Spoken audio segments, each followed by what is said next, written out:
L'entreprise du jour s'engage pour l'employabilité des personnes les plus éloignées de l'emploi. C'est la start-up Olesio. Elle accompagne leur retour au travail grâce à des contenus pédagogiques, des podcasts là aussi, qui présentent l'étendue des métiers et donc des possibles de l'artisanat au numérique en passant par l'industrie. On en parle avec Sébastien Lévy-Prudent, le cofondateur d'Olesio. Bonjour. Bonjour Eva. Bienvenue dans Smart Job, merci beaucoup de nous accompagner. Quand et comment est née la plateforme Olesio ? Alors, elle a été lancée il y a 1 an en version bêta et puis il y a 6 mois plus concrètement. Donc, toute jeune plateforme. Exactement, et comme vous le rappeliez, l'idée c'est de motiver ou remotiver des personnes en orientation ou en reconversion, et puis ensuite de les mettre en relation avec des personnes qui les aideront à concrétiser leurs projets. Donc ça va être les missions locales, l'AFPA, les opérateurs de conseil en évolution professionnelle, etc. Donc il y a une partie pédagogie, comme je le disais, avec des contenus, podcasts, vidéos, fiches métiers. Vous recensez ces contenus-là ou vous les créez ? Non, on les recense. En fait, le parti pris au départ, c'est de se dire il existe plein de choses de grande qualité que font des acteurs institutionnels, des youtubeurs, des podcasteurs, comme vous le disiez, des branches professionnelles. Donc là, l'idée, c'est plutôt de rassembler ça pour le valoriser sur une plateforme et, dans un même lieu, proposer des ressources inspirantes à des jeunes ou moins jeunes pour les remotiver, pour investir dans leur parcours. Pour vous, le retour à l'emploi, il passe par ça, il passe par l'information, déjà, tout simplement. Il passe par la remobilisation et montrer à tout le monde qu'ils ont un avenir possible, qu'il n'y a pas juste 10 métiers qui existent, qu'il y a plein d'opportunités et qu'il y a plein de personnes pour les accompagner. Donc c'est pour ça qu'on essaie de le faire en 2 temps. C'est 1, les remotiver, leur planter des choses inspirantes, et 2, les renvoyer vers des acteurs qui pourront les accompagner parce qu'il existe des acteurs, il existe des financements. À qui s'adresse cette plateforme exactement ? Je disais les personnes les plus éloignées de l'emploi, c'est-à-dire ? Alors ça va être des jeunes qu'on qualifie de NEET, par exemple, sans emploi et sans formation. Ça va être des personnes en orientation. En fait, on est approché par des personnes dès le collège, en fait, qui nous disent qu'il faut une approche douce, finalement, pour découvrir les métiers. Ou des personnes en reconversion, plus tard, qui ont besoin d'un second souffle, d'un nouveau départ et qui n'ont pas forcément les idées sur ce sur quoi aller. Vous parliez des collectivités, des missions locales.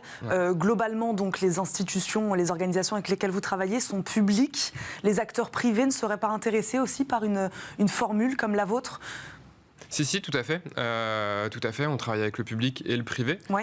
Par exemple, quand je citais les opérateurs de conseil en évolution professionnelle ou les personnes qui vont travailler dans les bilans de compétences, par exemple, vont être amenés à utiliser la plateforme, eux comme outil aussi, pour dire, entre 2 rendez-vous, va sur la plateforme, découvre des contenus, puis quand tu reviens, on va regarder ce que tu as aimé, ce que tu as sélectionné, on va en parler, pourquoi, comment, quel parcours on peut te proposer derrière.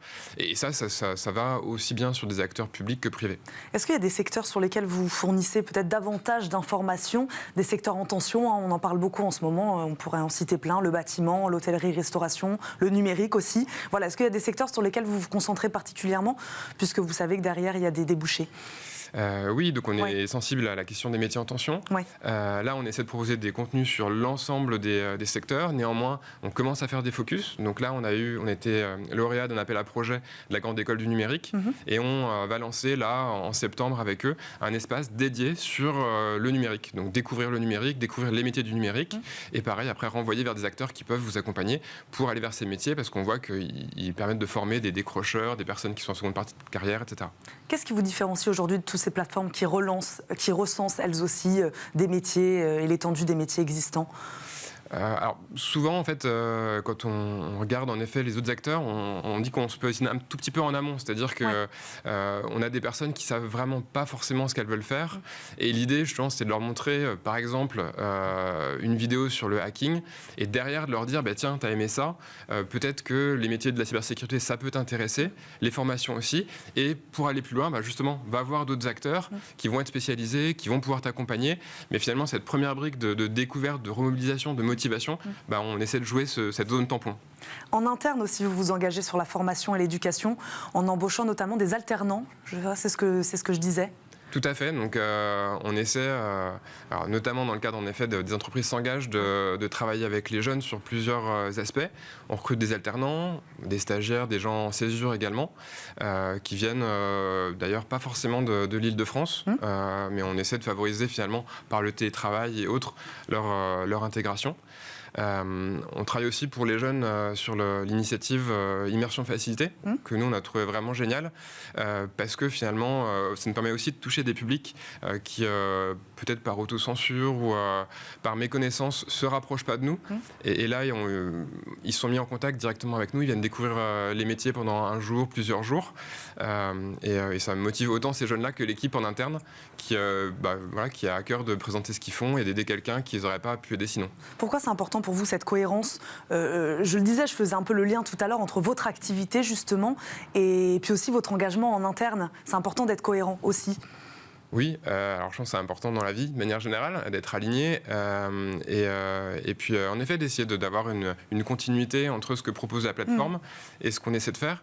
Par ailleurs, ça permet aussi de se rendre compte de certaines difficultés. On va peut-être en parler, mais par exemple sur le sujet du handicap, entre finalement vouloir s'engager et rentrer dans la démarche et se rendre compte d'un certain nombre de complexités, c'est différent. Et du coup, derrière, ça permet de proposer des outils et des actions qui sont plus adaptés aussi. Très très vite sur les personnes en situation de handicap, comment vous vous engagez là-dessus ? Il nous reste quelques secondes. Ouais, alors il y a plusieurs voies.